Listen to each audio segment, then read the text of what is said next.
Hey everyone, welcome back to the channel. Today I'm going to walk you through a really useful skill for project management, how to add predecessors in Smartsheet. This quick tutorial is perfect if you're looking to better organize your tasks and create accurate project timelines. By the end of this video, you'll know exactly how to link your tasks using predecessors, so you can track dependencies and manage your project like a pro. Let's dive right in.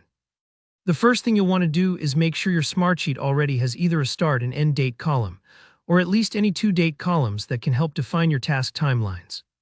This is absolutely essential because predecessors are all about how one task relates to another in time. If you don't already have those columns, go ahead and add them now. Think of the start and end dates as the backbone of your project schedule. They set the framework for how all the tasks connect. Once your date columns are set up and you're happy with your basic sheet layout, move your mouse over any of the columns, doesn't matter which one. Then simply right-click. A menu will pop up, and from here you'll want to look for and select Project Settings, or depending on your Smartsheet version, something similar that lets you enable dependencies. Go ahead and click that. What you're doing here is activating Smartsheet's project management features. By turning on dependencies, you're opening up lots of powerful options, like automatic scheduling based on task relationships. Don't worry if the process feels new. The sheet doesn't change anything you've already built. It just adds some really helpful tools. Once you enable dependencies, you'll notice that Smartsheet immediately adds two new columns. One is labeled Predecessors and the other is Duration. These will now appear alongside your existing task information. The Predecessors column is the real star here. This is where you'll define which tasks need to be finished before others can begin. If you're feeling a little confused, think of it like a relay race. One runner task has to finish before the next can start. Now let's add a predecessor. Click into any cell in the brand new Predecessors column.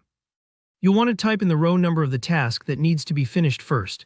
For example, if Task 2 can't start until Task 1 is done, you'd type 1 into Task 2's predecessor cell. Hit Enter, and just like that, Smartsheet automatically links those two tasks together. If you hover over the taskbars in Gantt view, you'll even see lines showing these connections visually, which really helps double-check your logic. And that's honestly it.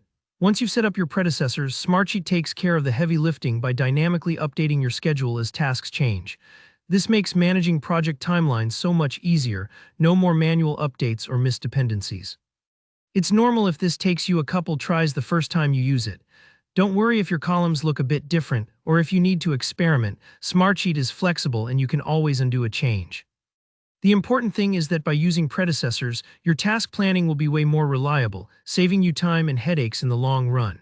If you found this step-by-step guide helpful, please give the video a thumbs up. Drop any questions you have down in the comments and I'll do my best to help. And if you want more clear, straightforward tutorials like this, don't forget to subscribe. Thanks for watching. Happy project managing.